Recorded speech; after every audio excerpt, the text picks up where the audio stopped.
I wrote this piece while I was in the courtroom, while I was on trial. And it's called Mr. Beck's New Evidence. Call it the ex-cop diaries of the traveling hierarchies. Needle nose, executive suite, it's conjecture, my lord, but I believe he does cocaine. This man put men in cuffs for 36 years before becoming security manager for Trans Mountain. He dons a Harper haircut and stands with entitlement abreast of red-coated, fur-traded, gold-mined, court-ordered, fort-bordered, drawn-quartered, pox-spreaded, deregulated wealth, hoarded, mass, sacred, live, backward booze, smuggled gun, holstered, blade, scabbard, treaty, broker, baby boomer, divad, conquered, townhouse-gated, clan-faded, children taken, bloodbath-weighted, correctly stated, minds erased, and Canadian valued, settler, soldier.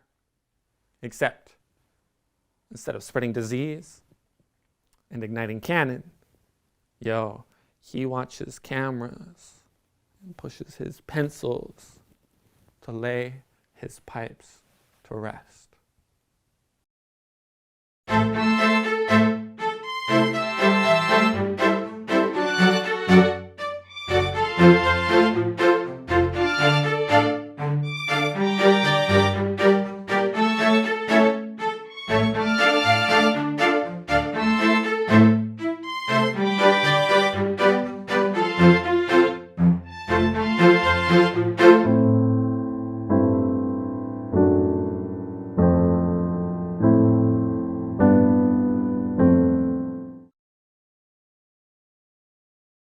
Tanse Tawahum Nitsika-san Seze Tawahum Suyi. My name's Tawahum Bige.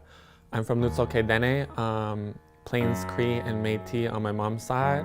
Setsi John Thomas, E. Isidore Thomas, Setsune Lucy Klee, Equanukam Teresa Dume. Just kind of naming some of my relations as well from those territories. And on my dad's side, I'm Hungarian, British, and Little Heinz 57 too. My mom's Indigenous. She's Dene, she's Cree, she's Métis. My dad's Hungarian and British.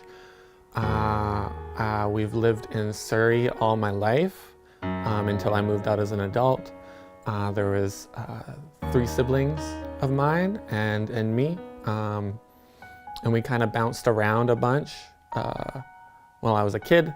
And then we kind of settled in this little low-income townhouse from when I was about 5 years old to all the way until I graduated high school. So that's a little bit about our family in general, but also we've definitely dealt with a ton of mental health issues in my family, between my mom's dealing with the 60s scoop, all the way through to like my brother's mental illness, my mental illness, like the mental health stuff that even my sister and my other brother also deal with. Sew me back together, frayed thread, ancestral double helix bloodline.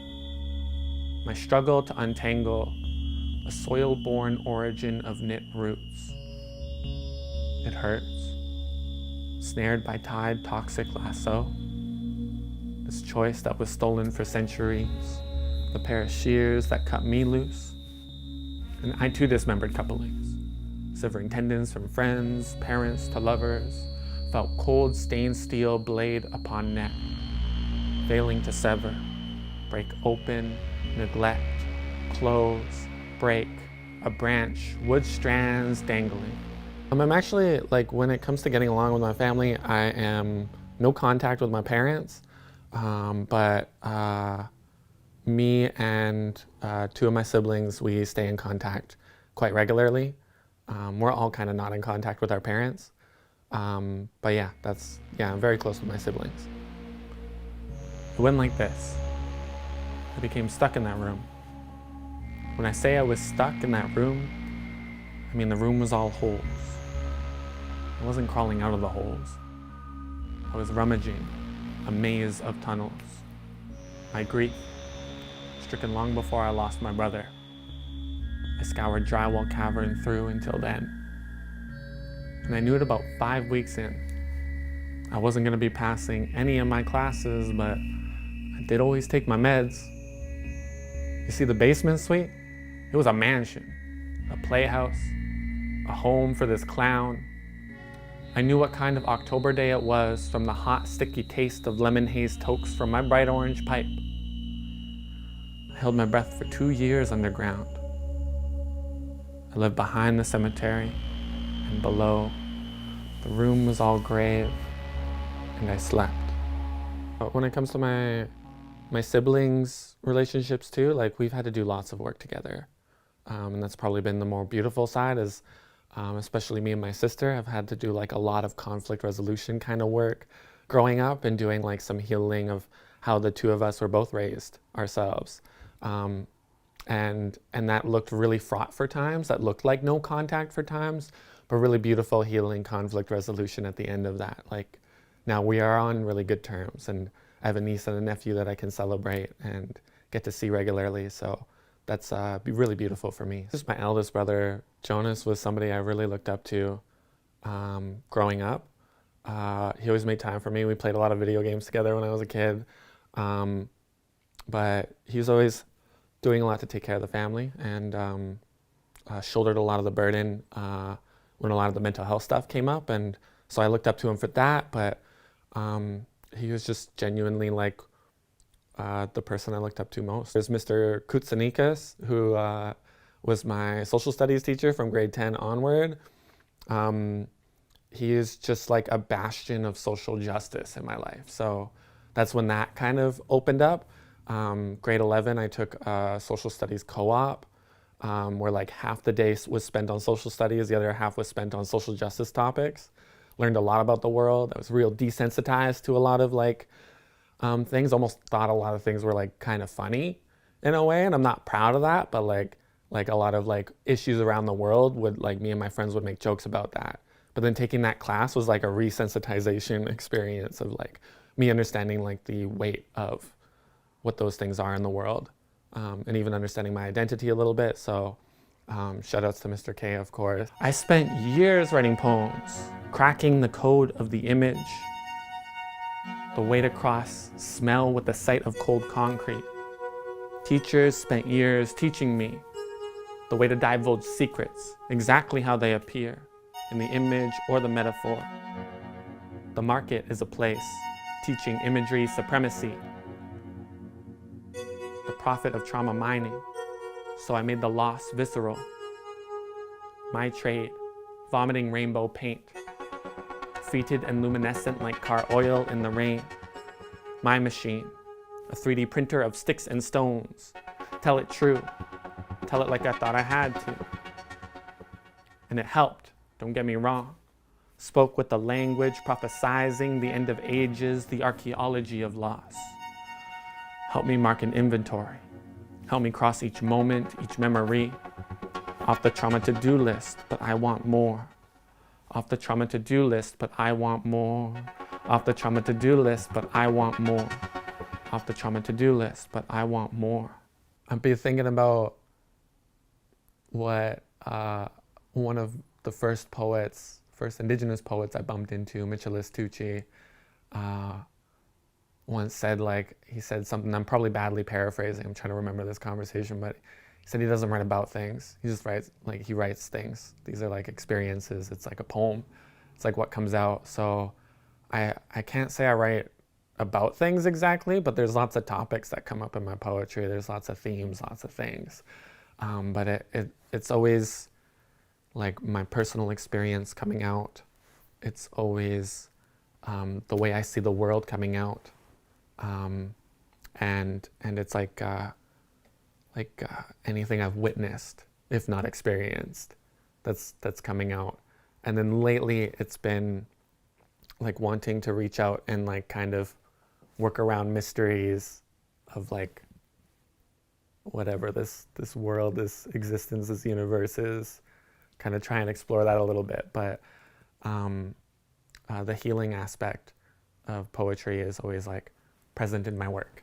Yeah. Computer screen still attached, twisted with victim till the fibers give in, snap. Try to unknot.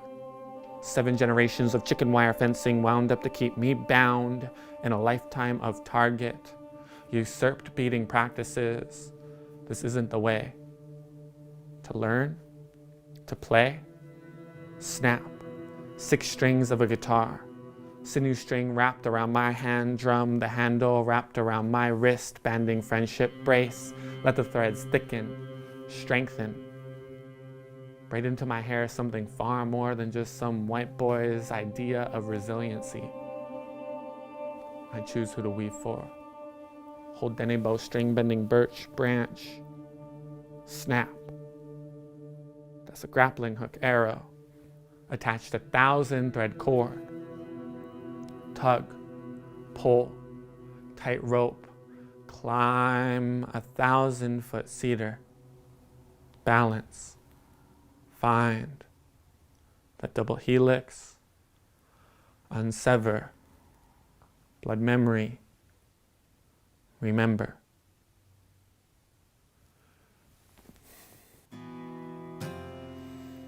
Oh, I definitely feel hopeless sometimes. Yeah, absolutely. Despair? For sure. I think that's natural, especially with the state of the world as it is, but I can't imagine a time where people didn't feel hopeless sometimes. So, yeah, I definitely do.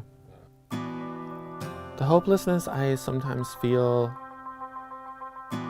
maybe there's it's so many factors, but maybe it's 3 things where some of this despair comes from. And that's one is depression, familial trauma, the stuff I'm healing, sometimes just sends me for a loop, and that can feel really hopeless, it's not gonna end. Yeah, the state of the world. Every day the news is just saying some wild stuff. I've done land protection work myself too. I've been on those front lines, and so I've seen the way that it actually is, how difficult the fight is, and that can make me feel a lot of despair sometimes.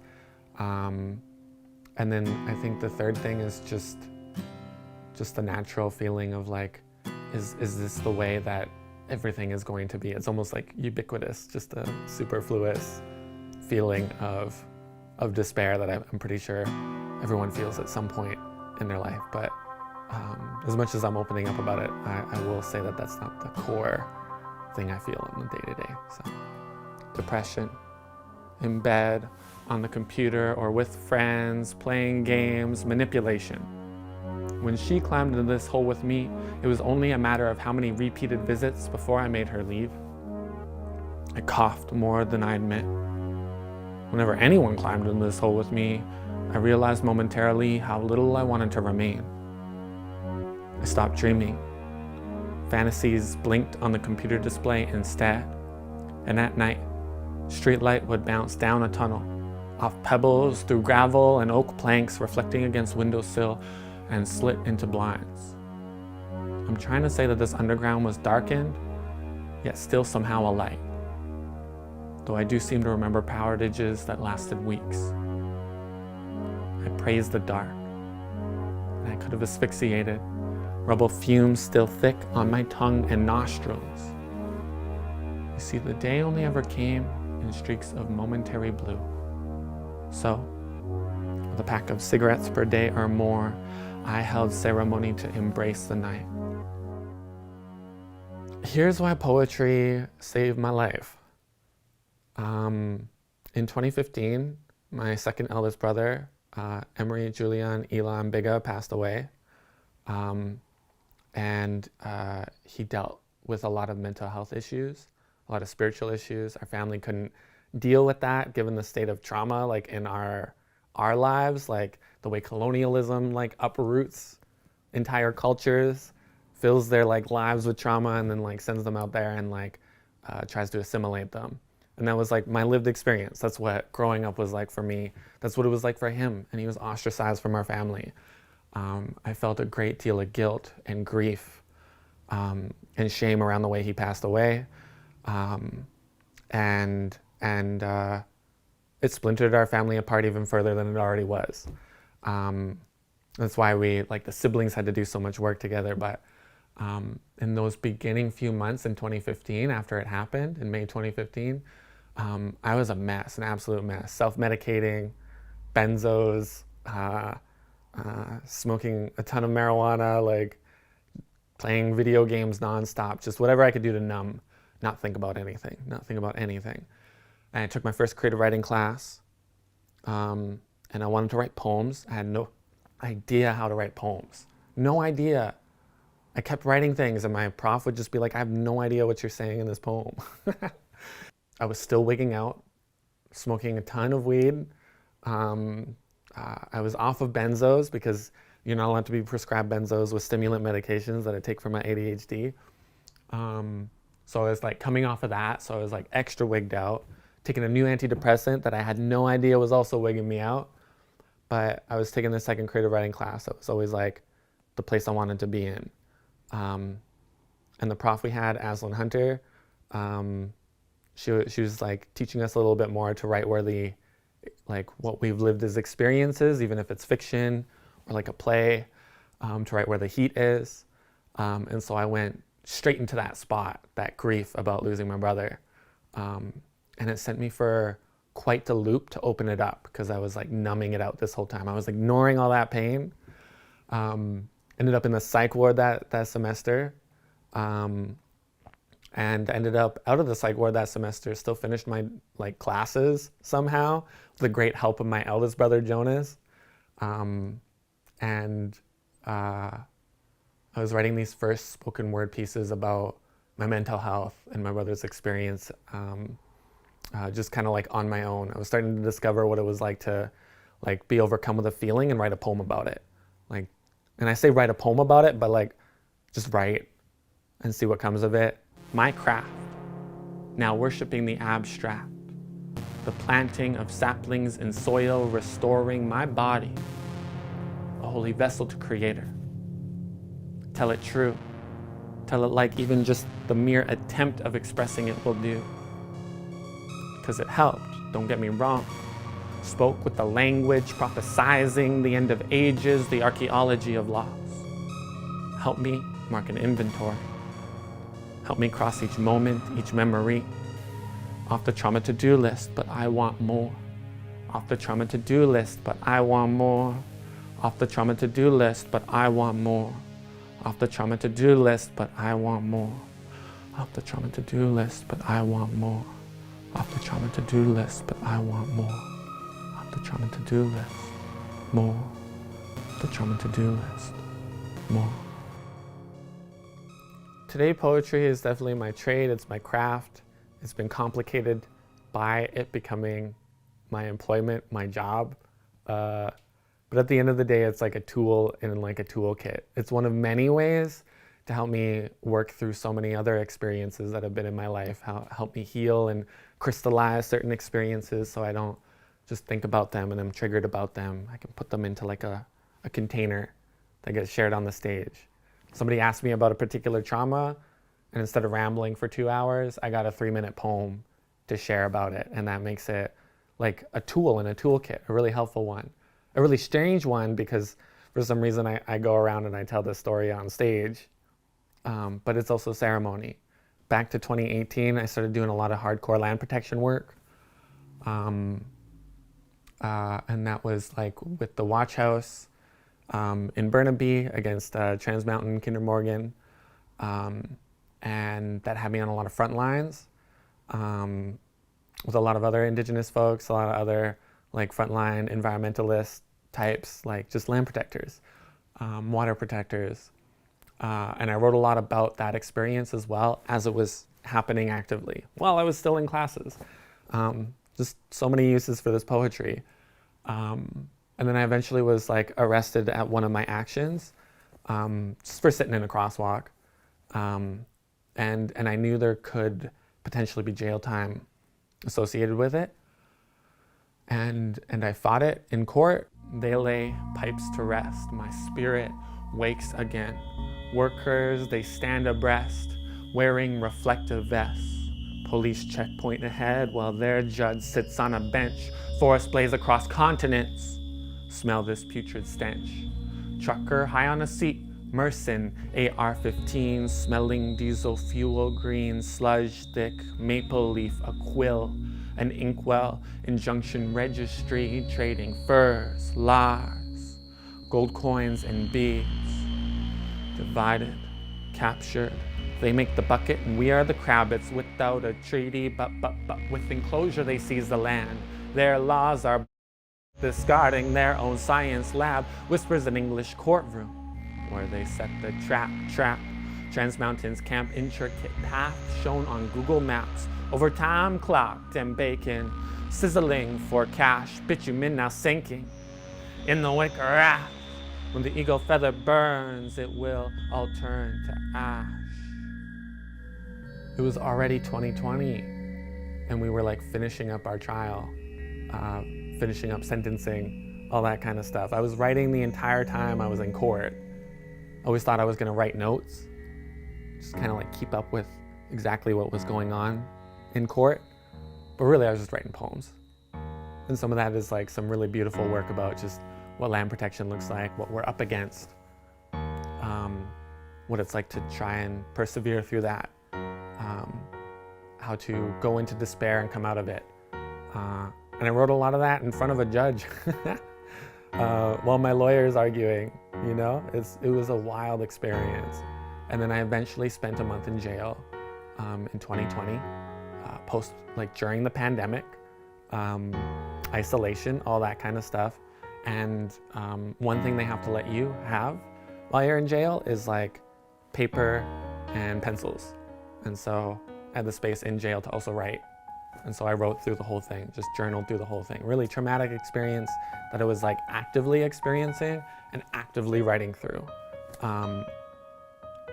If it wasn't for that, and also the fact that I was in there with my two little, I shouldn't call them little, these two beautiful Indigenous uncles of mine, Anishinaabe uncles of mine, I definitely wouldn't have like survived that experience for sure.